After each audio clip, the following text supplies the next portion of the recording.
Assalamualaikum warahmatullahi wabarakatuh. Hamdan wa syukran lillah, wassalatu wassalamu ala rasulillah, amma ba'd. Ma'asyiral muslimin rahimakumullah. Marilah kita senantiasa bersyukur.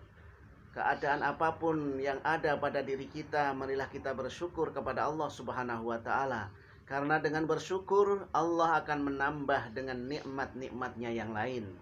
Salawat dan salam tetap kita curahkan kepada junjungan kita Nabi Muhammad sallallahu alaihi wasallam. Ma'asyiral muslimin rahimakumullah.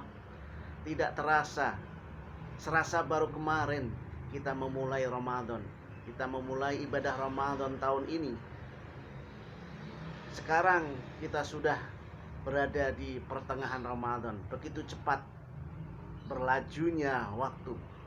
Ada peribahasa menyatakan bahwa al-waktu kasayf, waktu itu seperti pedang. Apabila kita tidak bisa memanfaatkan pedang, maka akan terhunus kita oleh pedang itu. Apabila kita tidak bisa memanfaatkan waktu, maka kita akan terbelenggu dengan waktu. Kita akan rugi, kita akan sia-sia. Wal asri, Allah berfirman di dalam surat Al-Asr, demi masa, demi waktu. Ini memberi pelajaran kepada kita semuanya bahwa waktu itu penting. Jangan sampai waktu dia sia-siakan begitu saja. Kita isi, kita manfaatkan dengan hal-hal yang positif, dengan beramal soleh, dengan menolong orang lain, dengan beribadah kepada Allah subhanahu wa ta'ala. Bahkan Rasulullah sallallahu alaihi wasallam pernah mewanti-wanti, memberikan peringatan kepada kita semuanya agar memanfaatkan 5 waktu sebelum datangnya 5 yang lain. Yang pertama kata Rasul, syababaka qabla haramika, manfaatkan waktu mudamu sebelum waktu tuamu. Manfaatkan waktu mudamu sebelum datang tuamu. Mumpung masih muda, kita manfaatkan waktu muda kita dengan hal-hal yang positif, dengan hal-hal yang bermanfaat, dengan beribadah kepada Allah, memberi manfaat kepada orang lain, berprestasi dan lain sebagainya. Karena waktu muda adalah waktu di mana potensi itu berkumpul. Potensi itu sangat besar di waktu muda. Kekuatan masih besar dan segala yang ada masih dipunyai ketika masih muda. Ahmad Az-Zarbasir pernah menyatakan bahwa waktu muda itu seperti matahari di siang hari, di pertengahan siang. Sehingga matahari di pertengahan itu kan matahari yang memancarkan sinarnya sungguh terang. Panasnya juga besar. Panasnya sampai panas yang paling puncak.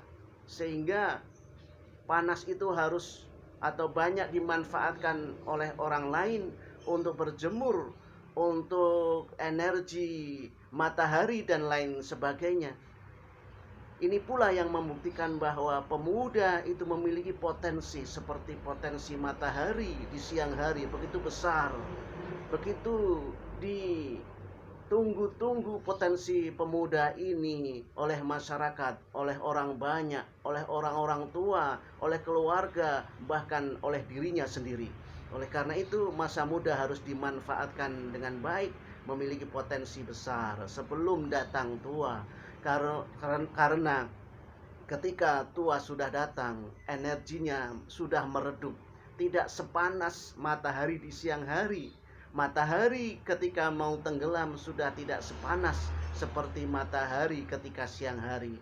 Oleh karena itu Rasulullah mewanti-wanti kepada pemuda agar memanfaatkan waktu mudanya dengan sebaik-baiknya. Jangan untuk berfoya-foya, jangan untuk berhura-hura, jangan untuk malas beribadah, jangan. Justru ketika muda ini kita manfaatkan untuk banyak lebih beribadah kepada Allah subhanahu wa ta'ala. Tidak ada yang tahu ajal akan datang kapan, bisa muda, bisa tua, bahkan anak-anak yang masih balita, anak-anak yang baru lahir itu bisa meninggal dunia lebih cepat. Oleh karena itu masa muda itu harus dimanfaatkan dengan beribadah kepada Allah, dengan menolong kepada sesamanya, berprestasi, berkreasi dan lain sebagainya. Ma'asyiral muslimin rahimakumullah. Itu 5 kesempatan yang harus dipergunakan sebelum kesempatan yang lain datang, yaitu syababaka qabla haramika. 4 yang lain kita lanjutkan pada kesempatan yang akan datang. Wassalamualaikum warahmatullahi wabarakatuh.